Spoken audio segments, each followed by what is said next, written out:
Welcome back, friends. The seventh door, peacemaking as a divine vocation. Blessed are the peacemakers, for they shall be called sons of God. Matthew 5:9. As we open the seventh door of the kingdom, Jesus names not simply a virtue, but a vocation. Blessed are the peacemakers, for they shall be called sons of God. The word called is decisive. From the Latin vocare, it signals a summons. Peacemaking is not a personality trait or a diplomatic skill. It is a calling into God's own work. Curtis Mitch and Edward Shree emphasize that in Matthew's Gospel, peace is never understood as mere conflict avoidance. Drawing on the Hebrew concept of shalom, they explained that biblical peace signifies wholeness, right order, and restored communion with God, with others, and within oneself. The original Can you repeat that? harmonies. Right order. Read that one more time. That was really good. That's right. They explained that biblical peace signifies wholeness, right order, and restored communion with God, with others, and within oneself. The peacemakers are those who are actively seeking reconciliation where relationships have been fractured and harmony is lost. That's right. That's what I just said. Those are the original harmonies uh, that were disrupted with the fall. Mhm. Sorry about that. Yes.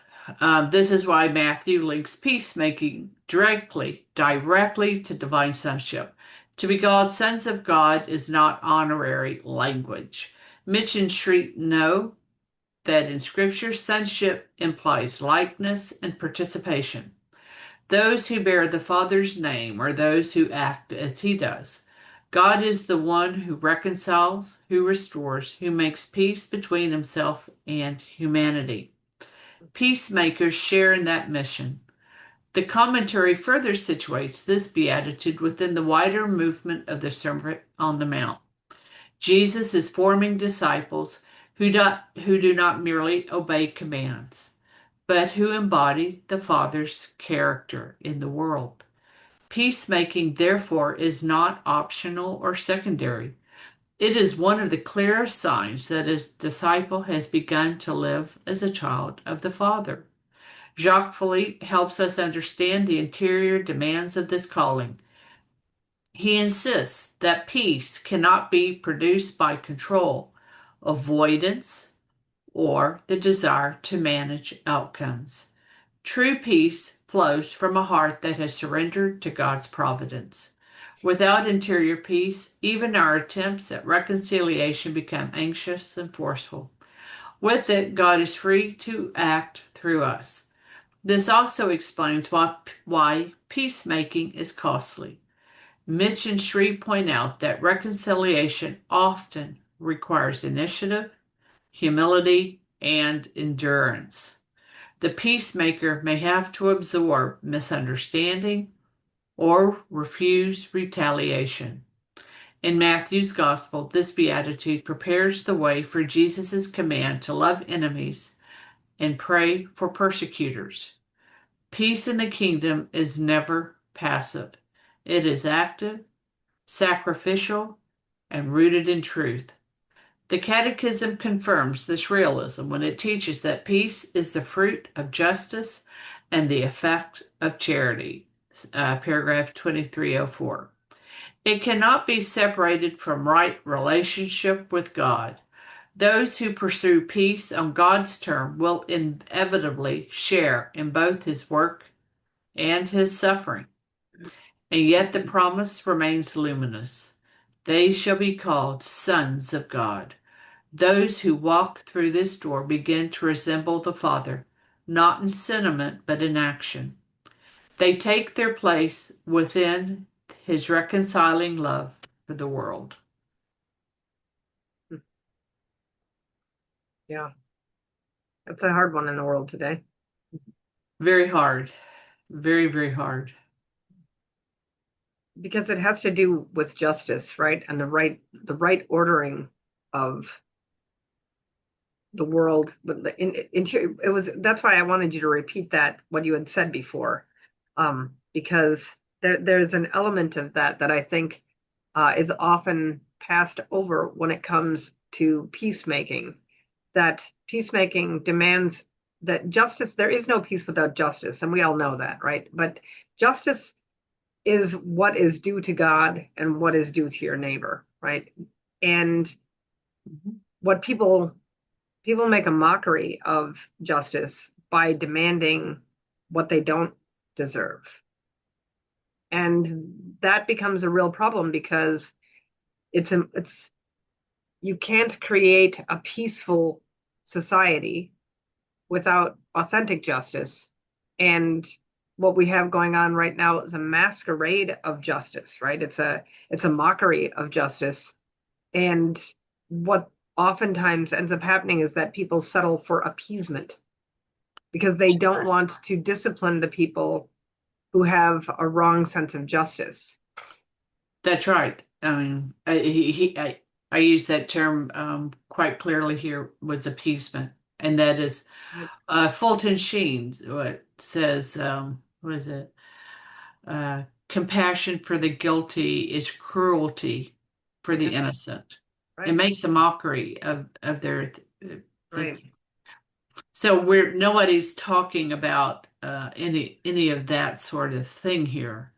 No. It it's putting it though what as a calling into God's own work, to Right. God's own Absolutely. sense of vocari. Right. Yeah. God calls us to this. I just think that people often think that an absence of violence or an absence of contention is the definition of peace. But that is not necessarily the case if getting to peace, like you think about being a mother in a home, let's take it out of the macro world and put it back into the micro world. When you have a situation where there is a lack of justice, meaning that an older brother whacked a younger brother or a younger brother whacked an older brother, right? So that you have a disorder, right? Things of the hierarchy has shifted. Sometimes peace is reestablished with the authority of a person who has the correct authority to reestablish justice, right? So um, I think that this is an issue within the church right now where there's a real problem of what it means to establish justice, what it means to turn the other cheek. How does one establish the goals of peace? Um, Too many times in the church, appeasement has taken appeasement has taken the seat upon which peace is supposed to sit, and we've become complacent. I think people who have the authority to correct don't want to; they would rather simply buy silence. Right? Does that make sense? I don't know. It does. It does. They would like to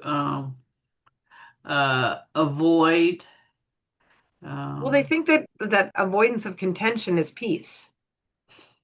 yes. So Jacques Philippe, he insists that peace cannot be produced Right. by control, avoidance, or the desire to manage outcomes. Avoidance, control, and desire to manage outcomes. True peace flows from a heart that has surrendered to God's providence.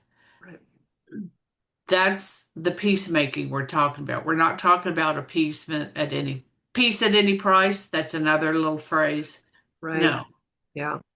I mean, and really, Jacques Philippe is really, he's not speaking about a macro world order peace, right? I mean, he Mm. really is talking about the peace that is in your soul, right? The more peaceable that you are, the more that your soul is well ordered, you will become a peace bringer because when you are rightly ordered within yourself, you will become a natural beacon, right? People will come to you and they will say, "Why are you so calm in the storm?" Right? Why are you so calm? And we don't have to try and solve the whole crisis in the world. We ourselves can rightly order our own life, and that life within us. What is the end of this beatitude? Blessed are the peacemakers, for For they shall be called vocari, called sons of God. right. And I think that I think that individual people who live that life of a rightly ordered interior spiritual life are a natural beacon, right? We do become a light.